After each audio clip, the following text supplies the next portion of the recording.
दिनै जों रनजित बसुमतारी सार इएम बिटिसिनि बे बिथांनि बिषय जों फंनैसो बुंनो सानदों।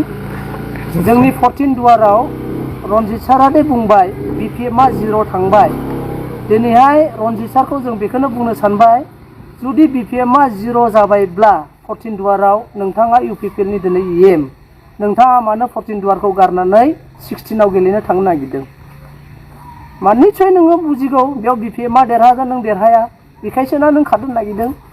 जुदि नोंथाङा बिपिएमखौ 0 होनबायब्ला मानो नोंथाङा 14आव गेलेया? दा जों खोनानो मोन्दों मिडियानि थ्रुयै एबा सोरनिबा सर्सनि थ्रुयै जे नोंथाङा 14आव गेलेलेनो नोंथाङा 16आव गेलेसिगोन होननानै। बेयाव मोननै बुस्थु फोरमायो। मोनसेया जाहैबाय नोंनि ससियेल रिलेशनशिप जिथु नों बिल्ड आप खालामनांगौमोन 14 दुवाराव, जिथु 14 दुवारनि पाब्लिकआ नोंथांखौ देरहाहोदों, दिनै बे ससियेल रिलेशनशिपखौ नोंथाङा निस्सय दोननो रोङाखै जानो हागौ। बिनिखायनो नोंथांनि सापर्टारफ्रानो नोंखौ नुब्लानो मा जायो, गोसोआव अबहेला जायो जानो हागौ। दा बेखायनो जों बुङो रनजित सारखौ, जे रनजित सारा फैनानै दे गोदाव सोराव बुंफैदों बिपिएफ गैले, बिपिएफआ 0, दिउस्रियाव बिपिएफ 0 आरो नोङो दादगारियाव बिपिएफ 0 होननानै बुंदों। नोंथाङा नोंथांनि समस्थियाव बेरायाखै, बिनिखायनो नोंथाङा बेखौ बुंनो हादों। नोंथाङा जुदि बेरायनानै नायोब्ला नोंथांखौ साबेसे सापर्ट दं आरो बिपिएफआव साबेसे सापर्ट दङ नोंथाङा निस्सय मिथिगौमोन। दिनै नोंथाङा बुंदों हाथिसाराव बिपिएफखौ 0 जागोन, खिन्थु बिपिएफखौ सिखावग्रा जों लाबोफिनजोबसिगोन बिपिएफआवहाय। जेसेबां हाथिसारनिफ्राय लांदोंमोन, जेसेबां दिउस्रिनिफ्राय लांदोंमोन जों लाबोफिनगोन। नोंथाङा नाय, जोंनि स्ट्रागोलखौ नाय आरो जोंनि मावनायखौ नाय। मानो होनब्ला जों बिराद लयेल जानानै जों खामानिखौ मावो आरो जों जेराव मावो जों थैस' थांस' खालामनानै मावखायो। जेराव मिथिजानाय मिथिजायै उननि खोथा, बे लयेल्टि बुस्थुखौ जों दोनगोन आरो नोंथांनि जिथु बुंनाय बिपिएफ 0 बे खोथाखौ जों गनायनो हाया। आं खाम्फा सारखौ बुंगोन, खाम्फा सारा दे दिनै जोंनि हाथिसार प्राइमारियाव हा बायनानै जों मा होनो प्राइमारि अफिस जोंनो होदोंमोन। गावनो जोनोम खालामनायखाय गावनो दिनै जोंनो प्राइमारिनि नामाव हा बायनानै जोंनो होदोंमोन। नाथाय दा बिथाङा राजनितिखौ लानानै दा गाव इउपिपिएलआव ओंखारलांनाय हिसाबै दा इउपिपिएलनि नामाव बिथाङा हाखौ इउपिपिएल अफिसनो हगारनानै होबाय। नाथाय राजनितिकसो बियो। खाम्फा सारा बिदि साननो नाङामोन जे गाव इउपिपिएलआव ओंखारलांनानै जे इउपिपिएलनो जे हा हगारना होनांगौ बा बे अफिसखौ हगारना होनांगौ, बिथाङा बिदि साननो नाङामोन। मानो होनना बुङोबा राजनितिक दिनै दं गाबोन गैया। बियो जों बिपिएफनि जेसेबांनाखि सुबुंफोर दं, जेसेबांनाखि पाब्लिकफोर दं, बे जोंखौ दुखु होदों। नाथाय जोङो जुदि बिपिएफआ गाबोन समफोर देरहानानै फैयोबा बिथाङा आरो बे जों बिपिएफआव बास्लायबोफिनोब्ला, बे अफिसखौनो आरो जोंनि बिपिएफआव हगारना होफिनोब्ला बै इउपिपिएलनि सुबुंफ्राबो बिथांखौ गाज्रि मोनगोन। बिनिखायनो आं सान्दों सारा जोंखौ जोनोम होनानै बै बालाबारिफोराव दैगारनानै गालांनायफोरबायदि खालामनायनि फाबा बिहा मथा मथि जेरावबो जायगा मोननाय नङा होननानै आं फिउचाराव सान्दों। आरो जोंना इएम सारा जोंखौ मैया बुंलांदों जे हाथिसार प्राइमारियाव बिपिएफआ 0 जाबाय होननानै। नाथाय सारा बुंदों, गावनि गोसोजों बुंदों, खिन्थु जों पाब्लिकनि गोसो अन्थरखौ जोंनि इएम सारा रावबो हमनो हाया। मानो होनना बुङोब्ला जों पाब्लिकआ सोरजों दं सोरजों गैया बेखौ बिथाङा बुंनो नाङामोन जे हाथिसारनि जेसेबांनाखि प्राइमारि दं, हाथिसाराव प्राइमारि दंमोन, बे प्राइमारिया 0 जाबाय होननानै बिथाङा बुंनो समायामोन। मानो होननानै बुङोब्ला राजनितिकसो, जों जायजों मोजां मोनदों बेजों थांगोन। बिनिफ्राय जानो गोनाङा बेनो जे जोङो हाथिसाराव जेसेबांनाखि बिपिएफआव दा गसंथानानै दङ, जों थैस' थांस' जों बेयावनो गसंबाय थागोन। जों ओरै थांनाय जों जेरावबो गैया। जेसेबांनाखि जों दा नांथाबनानै दं जों बेखौनो गोग्गोम खालामगोन। हाजार मानसिखौ जों लाबोगोन बरायनानै। इएम रनजित सारा बुंदों जे माने बालाबारियाव न' गायनाय, बे न'आव जोङो थाया, बालाबारिनि न' गायनाय जोंनि नङा, बेबादि बुंदोंमोन। बिथांमोना बालाबारि न'आव गायनाय न'आव जुदि थायाब्ला बै जोंनि हाग्रामा सार सेक्रेटारि अफिसखौ बे अफिसाव बे बालाबारि हायाव लुनाय अफिसखौ बिथांमोना बे सिङावनो दा हाबनानै बे बेहायनो बिथांमोना अफिस सालायगासिनो दं। नोंथांमोना गिनांगौ दङ बालाबारि न'आव जुदि नोंसोरो हाबनानै नोंसोरो अफिस सालायोबा बे बोरैबा गोग्लैयोबा नोंथांमोना बिपद दं। नोंसोर इएमआवबो थानो मोननाय नङा आरो नोंसोर राजनितिखौ गानो मोननाय नङा। बिनिखायनो आं सानदों सार नोंथाङा बा नोंथांमोनहा बे बालाबारि सायाव न' लुनाय सेक्रेटारि अफिसाव नोंथांमोना अफिसखौ खालामाबा मोजां जागौ। नोंथांमोनहा दा रलिं सरकार नोंथांमोनानो गुबुन हा बायनानै अफिस गोदान लुनानै नोंथांमोना अफिस सालायोबा जोबोद गोजोनगौ। मानो होनबा नोंसोरनि जिबनखौ नाय बालाबारि सायाव न' लुनाय सेक्रेटारि अफिसाव नोंथांमोना अफिस खालामबाय थायोबा नै दा बारहुंखा बारनायनि बोथोर सारअन्थाइ गावनायनि बोथोर नोंथांमोना बाव गुलुंबायोबा बिपद दङ। नोंथांमोनहा बोरैबाफोर हठाथनो गोग्लैसिन जायोब्ला नोंथांमोना बे पदआव थानो मोननाय नङा। बेनिखायनो आं सानदों सारमोनहा बे बालानि सायाव न' लुनायाव मालाबाबो अफिसाव दाजिरायसै दिनैनिफ्राय बा गाबोननिफ्राय आङो नोंथांमोनखौ खावलायदों। जोंना बालाबारियाव जोनोम जानाय बालाबारियाव न' लुनो गोरों हाग्रामा सारखौनो जोङो जेरैखि जाया जों 2025आव जोङो देरहा होगोन। बे आङो हाथिसार प्राइमारिनि मेम्बार जानानै आं बे खोथाखौ बुंनाय जाबाय। मैया हाथिसार जितु जोंनि प्राइमारियाव फैनानै रनजित बसुमतारी सार इएम जोंनिनो बिटिसिनि बे बिथाङा मैया फैनानै बुंफैदों दे हाथिसार प्राइमारिखौ जितु बिपिएफनि प्राइमारि अफिसमोन बेखौहाय इउपिपिएल प्राइमारि अफिस बानायबाय आरो बिपिएफ प्राइमारिखौ बिसोरो इउपिपिएल प्राइमारि बानायनायजों लोगोसे बिथाङा बुंदों दे हाथिसारावहाय बिपिएफआ गैला डिउस्रियावबो बिपिएफआ गैला जिर' जाबाय दा दिनैहाय गासिबो इउपिपिएल जाजोब्बाय होननानै बिथाङा बेबायदि फोरमायदों।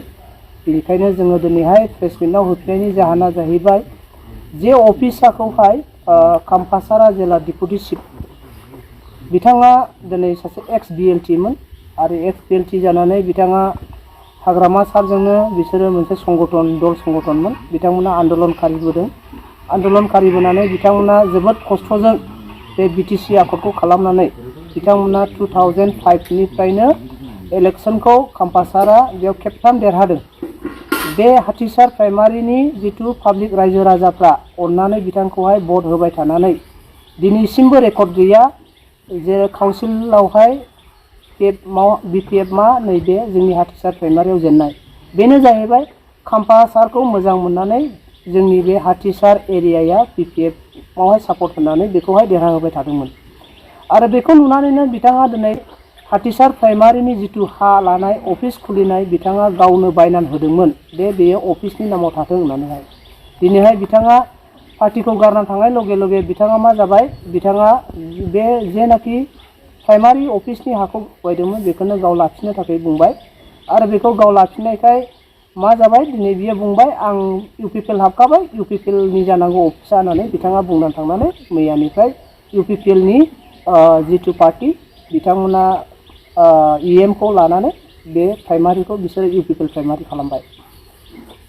दा बेयावहाय जों बुंनो थाङो बेफोरबायदि खालामनायखौ जोङो बिराद दुखु मोनदों जेराव काम्पाखौ एफा अननानै दिनैसिम पाब्लिकफ्रा बिपिएफआव गाबथानानै दं सुंथानानै दं जेराव काम्पासारा गावनि जितु दुखु खस्थ'नि गेजेराव एबा गावनि सायथ'आव जुदि पार्टि सोलायदोंब्लाबो दिनैसिम जोंनि दागगारियाव जों नुनो मोनगोन गोबां बिपिएफ सापर्टार पाब्लिकफोर दङ। दिनै जोङो जानो हागौ मेडियायाव गोबां मानसिफ्रा नुजाफैनो हायाखै मानो होनब्ला बयबो गावबागाव खामानियाव बेस्थ' जानानै दं। थेवब्लाबो जोङो प्राइमारिनि आं सासे जेनेरेल सेक्रेटारि गोदानैनो गायसनजानाय हिसाबलाय आरो प्राइमारिनि भाइस प्रेसिडेन्टफोर दं नै दैदेनगिरिफोर मेम्बारफोर दंजोबखायो जोंनो दा जोङो साथाम साब्रैजों ज' जानानै जों बेखौनो क्लारिफिकेसन होनो नागिरदों जे फेरेंगा सार बाथ्रा बुंलांनाय बाथ्राया नंखाय मानो होनब्ला बियो जुदि 2025 बे इयाराव इलेक्सन गेलेनानै देखायनानै जुदि बेयावहाय बिपिएफआ देरहायो ना इउपिपिएलआ देरहायो बेखौ नायग्रोथों बिनि उनावसो बिथाङा बुंनो हागोन बहाय बिपिएफआ जिर' जाबाय होननानै। दिनैहाय जोङो इलेक्सनाव गेलेयाखै आरो इलेक्सननि रिजाल्टखौ जुदि नोंथांमोना नायोब्ला थांनाय 2020आव इलेक्सनाव जे जादों बे इलेक्सननि रिजाल्टखौ नायोब्ला UPPL 270 भटआवहाय BPF जों बेयाव जेनदों आरो थांनाय MP इलेक्शनखौ रिजाल्टखौ नायोब्ला UPPL 480 भटआव जेनदों होमब्ला मा जादों BPF नि भटआ बांसिनसाव बांसिन बांदों बांसिनसाव बांसिन बांदों आरो नैबे बाराव फैगोनाव 2025 सेप्टेम्बरनि जितु BPF BTC बिसायख'थि जानो थांगासिनो दं बिथांमोनखौ जों खोथा हायो बेयाव बिसोरो 1500नि भटआव जेननो हागौ BPF जों बे जोंनि हाथिसार प्राइमारियाव दा जोङो प्राइमारि अफिसखौहाय जों बेखौनो सानबाय जे बिथांमोना जुदिबा लादोंब्लाबो जोङो BPF नि जानानै जों दुखु फोरमायदों मानो होनब्ला खाम्फाखौ अननानै जुदि पाब्लिकफ्रा एफा थर्म्स मोनथाम गाहाम देरहा होबाय थर्म्स मोनथाम देरहा होनायावहाय खाम्फाखौ मा देखायदों जोंनि पाब्लिकफ्रा अननाय आरो ग्रेटिट्युड देखायदोंमोन दिनै बिथाङा बे सामायन' हाखौ बियो गावनि नामाव खालामना लानानै लांबाय दा गावनि खोथा पाब्लिकफ्रा बेखौ नुगोन बेखौ पाब्लिकफ्रा सानगोन बे लिडारा माबायदि लिडार होननानै दा गावसोर मिथिजागोन आरो बेयाव नायबिजिरना पाब्लिकफोर खालामगोन आरोखि जोंनि BPF प्राइमारि अफिसखौ जुदि UPPL लादों होननानैथ' जोङो प्राइमारि अफिस गोदान खालामफिननो हाया बे नङा जोङो गोदान अफिसखौ जों खालामगोन आरो जोङो दिनैहाय हाथिसाराव BPF मा दुरबल नङा जों थासान्दियाव जोङो BPF खौहाय जों फोथांगोन आरो BPF खौ फोथांनायनि मेन उद्देश्यआनो जाहैबाय जेराव खाम्फा सारानो बुंदों BTC आखना जाहैबाय सोरगो BTR आखना जाहैबाय नोरोग दिनै जोङो सोरगोनि बुस्थुखौ लानानै जोंबो दावहाखौ नांगोन आसे BPF पार्टी जानानै आरो जोंजों गोबां सेंग्राफोर दं गोबां जाथिनि जनगोष्ठी सेंग्राफोर दं लाइमोनफोर दं बोराय बुन्थु दं गासैबो जोंखौ खौसे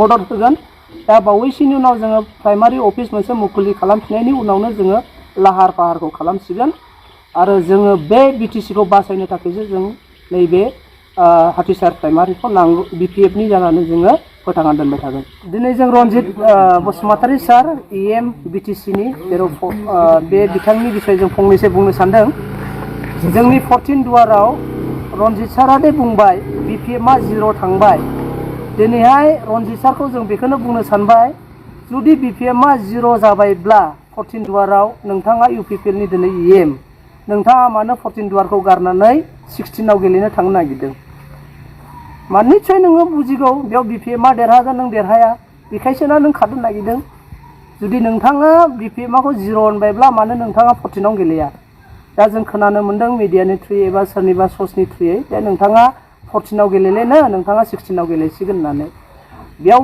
मोननै बुस्थु फोरमायो मोनसेया जाहैबाय नोंनि ससियेल रिलेशनशिप जितु नों बिल्ड आप खालामनांगौमोन 14 दुवाराव जितु 14 दुवारनि पाब्लिकफ्रा नोंथांखौ देरहा होदों दिनै बे ससियेल रिलेशनशिपखौ नोंथाङा निश्चय दोननो रोङाखै जानो हागौ बिनिखायनो नोंथांनि सापर्टारफ्रानो नोंखौ नुब्लानो मा जायो गोसोआव अबहेला जायो जानो हागौ दा बेखायनो जों बुङो रनजित सारखौ जे रनजित सारा फैनानै जे गोदाव सोराव बुंफैदों BPF गैले BPF मा 0 दिउस्रियाव BPF 0 आरो नोङो दादगारियाव BPF 0 होननानै बुंदों नोंथाङा नोंथांनि समस्थियाव बेरायाखै बिनिखायनो नोंथाङा बेखौ बुंनो हादों नोंथाङा जुदि बेरायनानै नायोब्ला नोंथांखौ साबेसे सापर्ट दं आरो BPF आव साबेसे सापर्ट दङ नोंथाङा निश्चय मिथिगौमोन दिनै नोंथाङा बुंदों हाथिसाराव BPF खौ 0 जागोन किन्तु BPF खौ सिखावग्रा जों लाबोफिनजोबसिगोन BPF आवहाय जेसेबां हाथिसारनिफ्राय लांदोंमोन जेसेबां दिउस्रिनिफ्राय लांदोंमोन जों लाबोफिनगोन नोंथाङा नाय जोंनि स्ट्रागलखौ नाय